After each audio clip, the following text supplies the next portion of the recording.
Hello, welcome. Today we're going to be talking about something that is kind of specific to lawyering world, but more importantly, if you're in the need of legal assistance, the last thing you need to be is worried that you're going to make a bad choice. So today we're going to be talking about how it's possible to be a lawyer and not a jerk. And the truth is, and we'll go over all of these things here in a minute, the truth is most attorneys that I know are good, hardworking people that want to help their clients resolve the dispute or fix the matter, whatever it may be that's causing you to lose sleep at night or have issues. So we're going to be talking about how you can be an informed consumer of legal services so that you will be able to get exactly what you need and have the best outcome possible.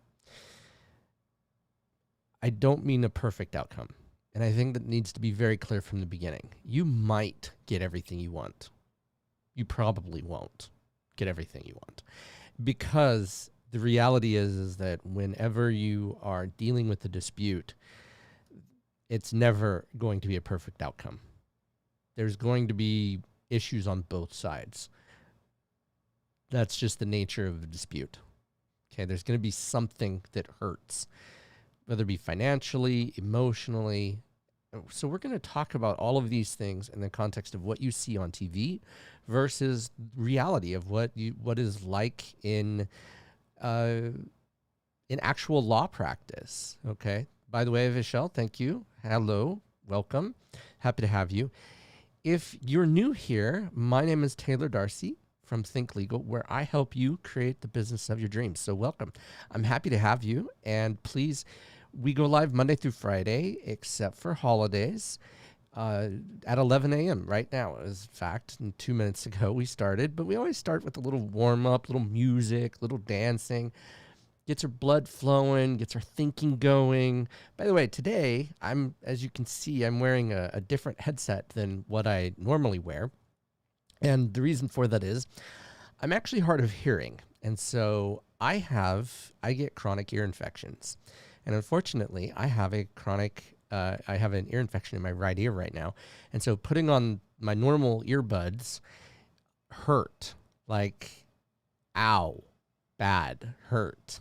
So I thought I would just go a little bit easier on myself today, not putting anything in that ear, and do this. Leave a comment below. I know this is going to sound funny, but leave a comment if you care whether I have this type of headset on or whether I have the other in-ear, if you think any different, because honestly, these are way more comfortable than those other ones.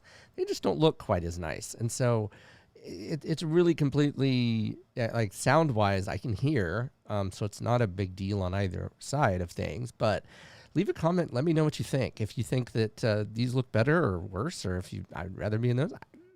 I'm on the fence. I want to do what's right by my viewers. So also, don't forget to hit subscribe and that bell icon to be notified of when we go live, so that you can tune in, because I would love to have you ask questions, get your questions answered for free. There's, assuming you're in California, I have to preface this by saying that if you're not local to California, I do have a pretty big referral network that I can reach out to find you a local counsel that will help you.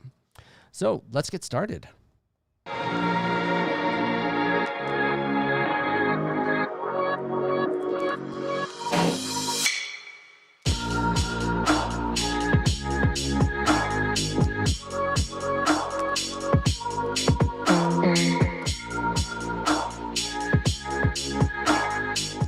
All right, welcome back. So, the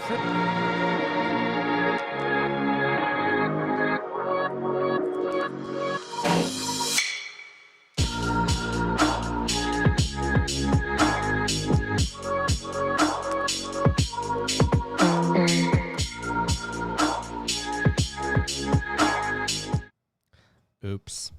I tell you, every time there's something that goes wrong. I pushed the wrong button. That was so my fault. That was, oops. Oh my. It's Thursday though. Yay! Thursday, my favorite day. I think. Yeah, it's Thursday. Sorry. Sometimes these days just blend into each other, so I forget what's happening. It's insane. Anyway, so the very first thing that we need to talk about is the difference between media portrayals of attorneys and real life. So there seems to be two camps of attorneys in the media. There are the sharks that are, or I call them Bulldog Attorneys.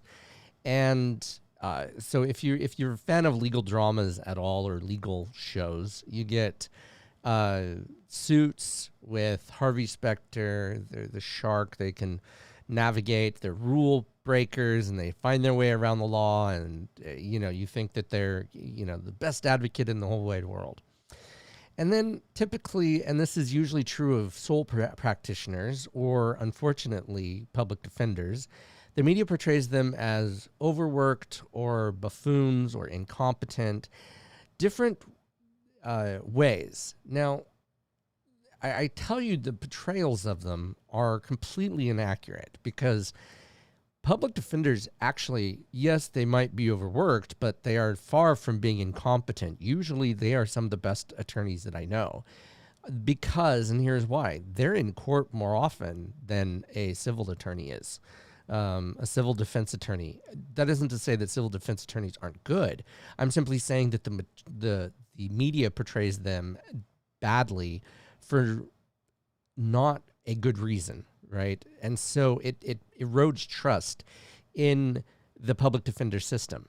Public defenders typically are in court more, and they also typically know the judges because of that more. So you're going to probably get a better, not necessarily a better outcome, but you're going to get better than what the media portrays. The media portrays it as though you should always hire a private criminal defense attorney because they're going to get the best outcome. And that's not necessarily accurate. Again, I'm not dissing private criminal defense attorneys.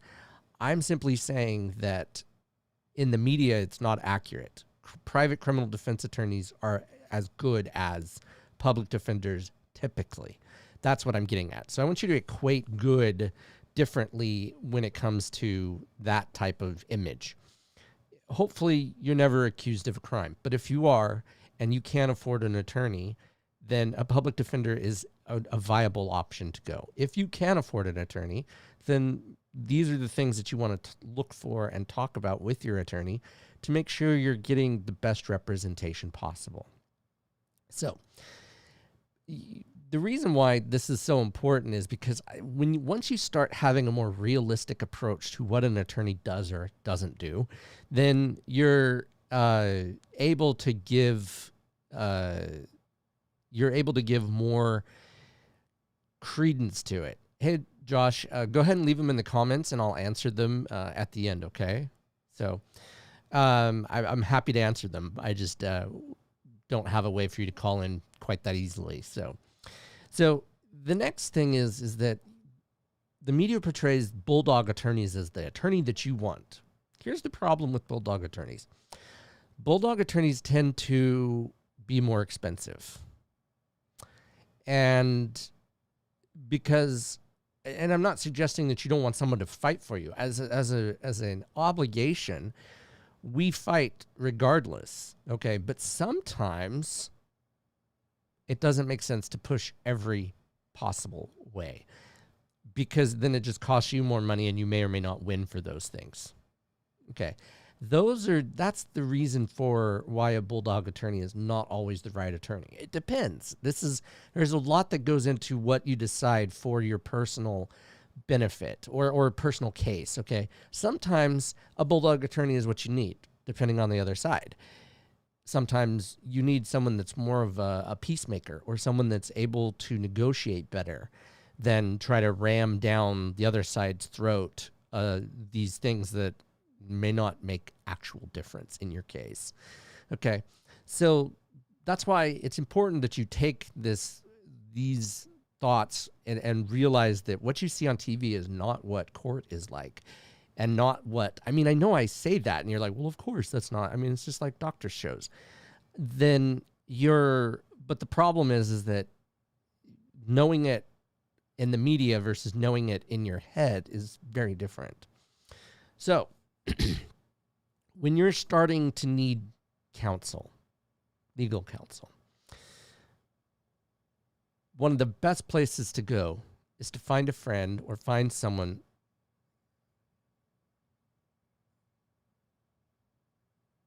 we'll get to that in just a sec, Josh. Sorry, I just wanted to read that question so I can be thinking about it.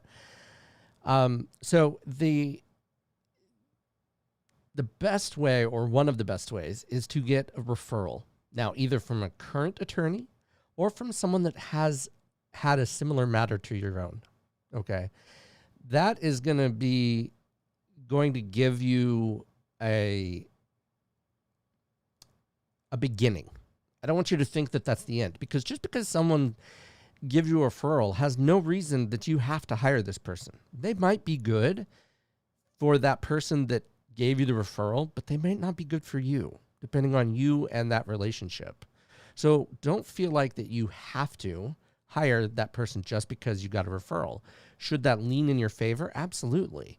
But the same thing goes when I'm looking for referrals for someone that I need help with, or that needs help that I can't help. I get a list of people. I mean, there's certain attorneys that I refer cases to all the time. They get successful outcomes. They're thrilled. And I'm happy to refer people to them. But a lot of times I don't know that person. I'm depending upon my network to have good interactions with them to send to them, because I don't know everybody. I have a vast network of attorneys, but I don't know, like literally know all of them. So just because it becomes a referral doesn't mean that you have to select them or that they're the right fit for you. So don't feel like that just because that's true, that it's a referral, that it's going to be the best fit. Okay.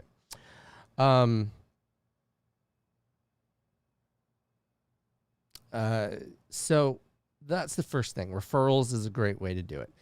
If referrals, because I honestly, like sometimes I'm not able to give a referral because I can't find anybody, or that's such an obscure area of law.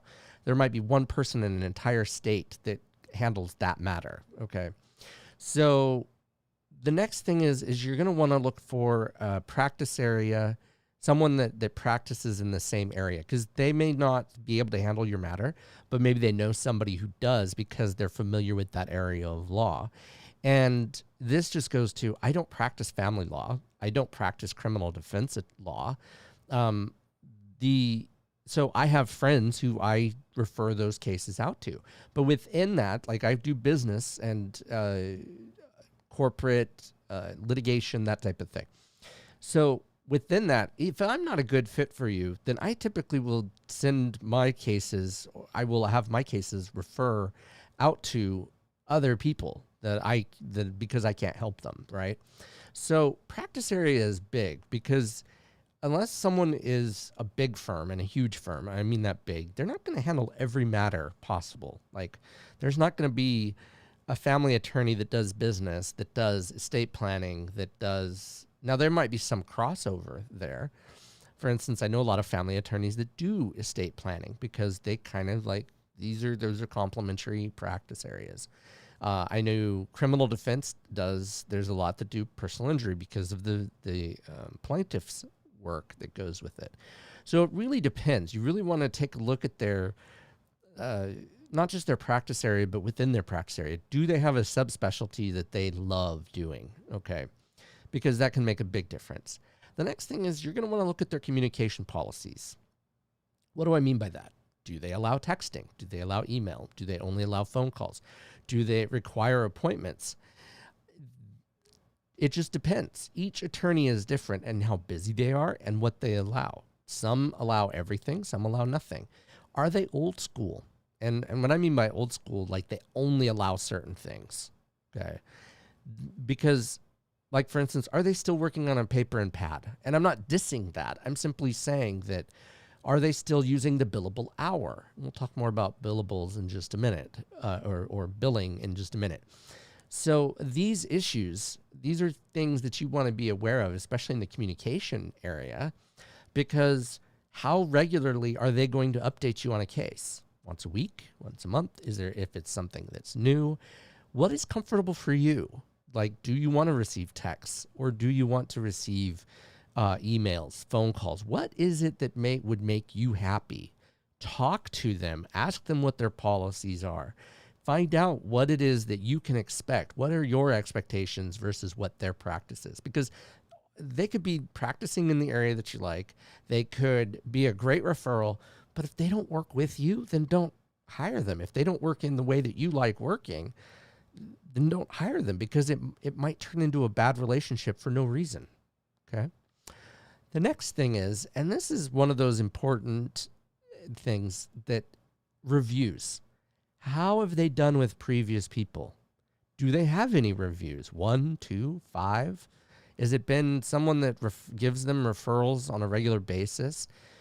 The reason why reviews are important is because you can get a good feeling for somebody if you see how they've worked in matters that they've worked on in the past, right? But it's one thing for me to toot my own horn. It's another thing for people that have had successful outcomes and can toot my proverbial horn for me. Is more reviews better? Yeah, but it's not the end all be all. Like I ask clients for reviews and I had successful outcomes and they still don't leave reviews. It's not because I did anything wrong or bad or whatever, but it's part of it is that sometimes people will leave reviews and sometimes they won't. So you can't like take that with like, I have a lot more clients than I have reviews. Don't take reviews as the absolute everything. And that being said, the other thing you need to be careful of is that sometimes, and this happens a lot in attorney worlds, if someone is on the opposite side of something, they'll leave a bad review. And even though that I didn't assist them, like that's not true. That's not my problem, but I'm saying this happens with other attorneys.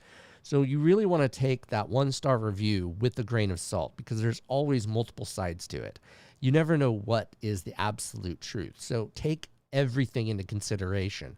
The reviews, the referrals, the practice areas, the way that they talk with you, the way that their communication policies, what works for you as a client attorney, or a client of the attorney, sorry. So the reviews are important, but you know, and this has happened before where someone that's not even ever been in contact with the attorney just leaves a bad review for no apparent reason, just because they can.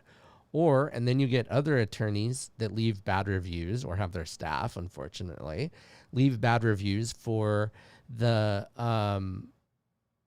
competitors. So this is why I'm saying reviews are important. And that's why obviously the more the better. But if you see 1 or 2 bad reviews, don't let it sink you into thinking that that's absolute truth, because it's opinion, not truth, not fact. Okay. The next thing, and this is important, compatibility. This is kind of like the apex of this discussion for like feeling wise. Okay. How do they make you feel? Do they talk to you, or do they talk at you, or do they talk down to you? And these are important parts, because if they talk down to you, that might not go so well, right? You want an attorney who's going to talk with you, listen, discuss your matter, discuss your issues, your concerns, talk with you about how it's going, and be empathetic with you. Okay. Maybe they've never been sued before, but maybe they have had enough experience that they should know how stressful of a situation is to deal with being an attorney or being with as a client. And so empathy is something that isn't taught in law school. And there's an issue with that, because like, for instance, I didn't become an attorney till later in life, but I've done customer service. Unfortunately, we get a lot of attorneys, or there are a lot of attorneys, not every attorney, but a lot. You know, they go from high school and haven't really had a job. Then they go to college. They haven't had a really good job, a professional job. And then they go to law school, and then they get their first associate's job. And they haven't really dealt with the public and with people long enough to give a good judgment of who they are. They haven't had to deal with the junk, right? The crappy moments that happen in life. I could tell you stories of me working at different jobs that I did, and how I handled them that directly reflects on how I handle matters right now.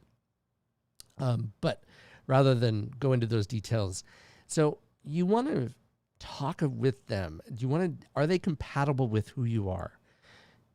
Do you have the same or similar persona as them? If they're a Bulldog attorney, are you willing to pay for that? If you're not, then find a different attorney. Same thing goes with the compatibility. Are they someone who you feel is a good pick for you? They may not be perfect, right? No relationship is 100% absolutely positively perfect. So don't think that you're going to get the perfect attorney. It doesn't exist. There are going to be attorneys that are better suited for your matter than others. And this is what I'm trying to give you the guidance on how to make sure that you're getting the best attorney for your matter or for your business, whichever you prefer. Now, the last, and I left this for last because I honestly think it's the least important, but I wanted it to be addressed. What are their billing practices? Are they hourly based? Are they contingency based?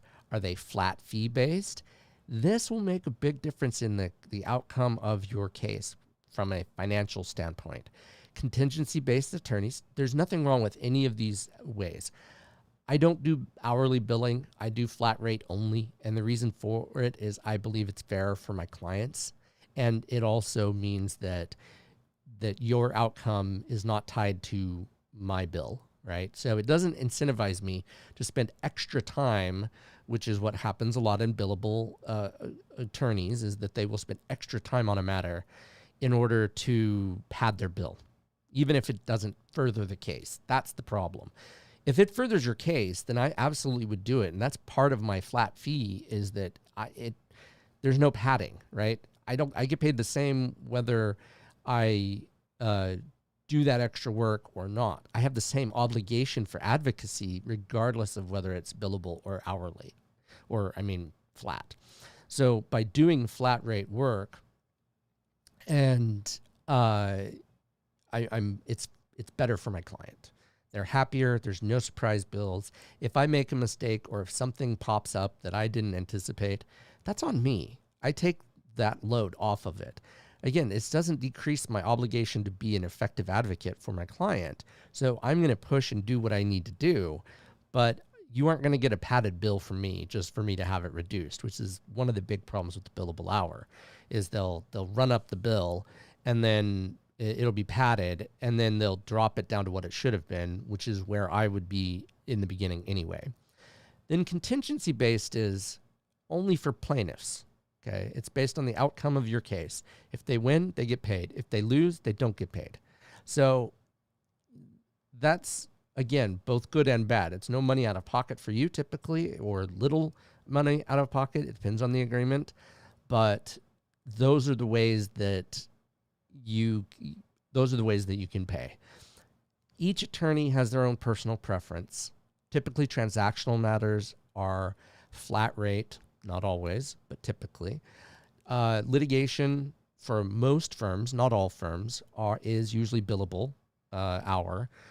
Again, don't do that anymore. I've stopped doing billable hour for that reason. And then most, like personal injury or anything where there's a plaintiff's case, is going to be contingency, or is typically contingency. Now, if you're on the defense of anything, there's no contingency because there's no money to be had. And so it's simply, you're going to have to pay either flat or the hourly, whatever the particular attorney charges.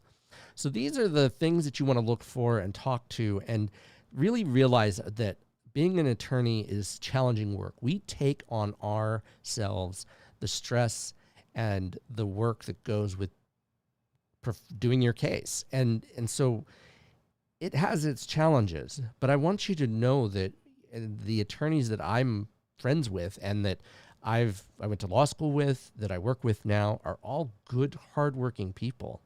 And the media does not portray them typically very well, because that doesn't sell media. That doesn't sell the program that they're looking for. And so this stereotype that has been out there is not accurate, is not true. Now, there are some things about it that are true. There is some modicum of truth involved, but it's not enough for you to look down on attorneys the way that the media portrays us. Now, Josh, let's see.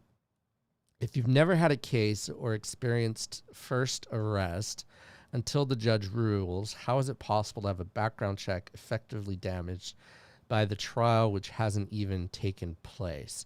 So let me just preface this by saying, here, let me put this up. Here you go. This is for my Facebook peeps. Here's the truth is, if you've, it really depends on the background check. So I don't know if it would, you would need to consult with a local attorney to find out as far as like what the background check is finding. You could do a background check on yourself and see if there's some inaccurate data on there. And then you can petition the court to have it removed. That would be the typical step that goes with it. So I don't want you to think that, yeah, it just depends on your situation, because the backgrounds aren't completely 100% accurate. And there might be, for instance, if Josh, if you have someone else with a similar name that it got put on your record instead of them, there's a lot of variables that go into why that could happen.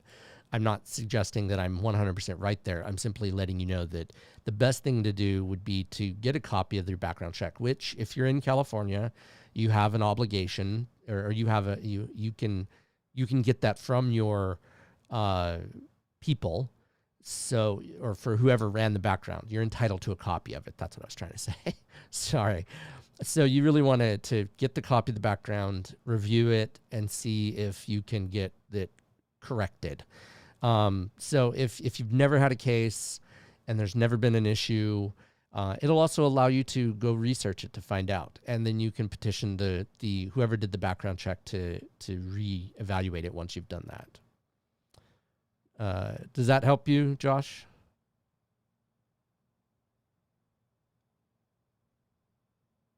All right. Well, thank you for letting me know about the YouTube algorithm.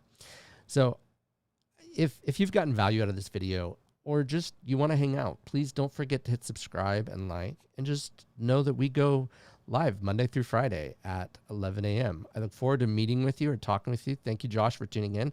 Thank you, Vishal, and those that didn't participate. Have a good one.